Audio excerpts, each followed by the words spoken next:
স্বাগত জানাই।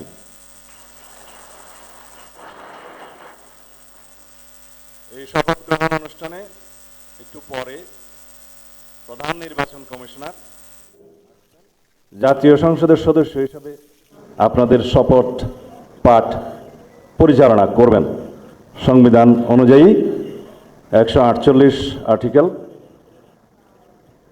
2A অনুসারে স্পিকার এবং ডেপুটি স্পিকার অথবা তাদের মনোনীত প্রতিনিধি কর্তৃক 3 দিনের মধ্যে যে শপথ করানোর বিধান রয়েছে সেটা পার হয়ে যাওয়ার পরে পরবর্তী 3 দিনের প্রথম দিনে সাংবিধানিকভাবে সিইসি প্রধান নির্বাচন কমিশনার এম্পাওয়ার্ড ক্ষমতাপ্রাপ্ত হয়ে তিনি আজকে শপথ পরিচালনা করবেন। বিধায় আমরা সদস্যদের শপথ পত্র বা ঘোষণাপত্র এই সাদাটাতে আমরা দস্তখত করব শপথ নেয়ার পরে।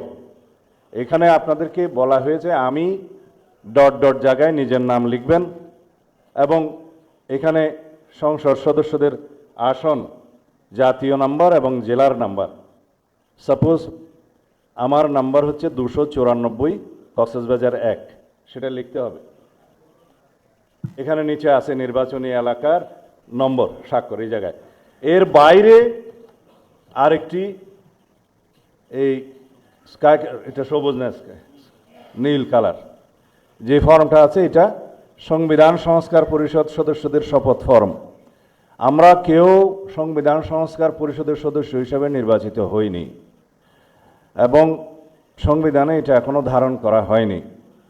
গণভোটের রায় অনুযায়ী সংবিধান সংস্কার পরিষদ গঠিত হলে সেটা সংবিধানে আগে ধারণ করতে হবে এবং সংবিধান সংস্কার পরিষদের সদস্যকে কে শপথ নেয়াবেন সেটা বিধান করতে হবে এবং কোন এরকম ফর্ম এটা সংবিধানে নেই। এই ফর্মটি 3য় তফসিলে আছে, সাদাটা। এইরকম তখন একটা ফর্ম সংবিধানের 3য় তফসিলে আসবে।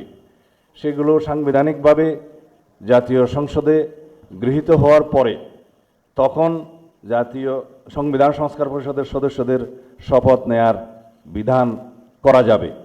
বিধায় আমরা এখন সাংবিধানিকভাবে এই পর্যন্ত আমরা এসেছি, আমরা সংবিধান মেনে এই পর্যন্ত চলছি এবং আশা করি সামনের দিনেও চলব। আমি মাননীয় চেয়ারম্যানের নির্দেশে ওনার উপস্থিতিতে আপনাদেরকে এই আমাদের দলীয় সিদ্ধান্তটা জানালাম। ধন্যবাদ সবাইকে।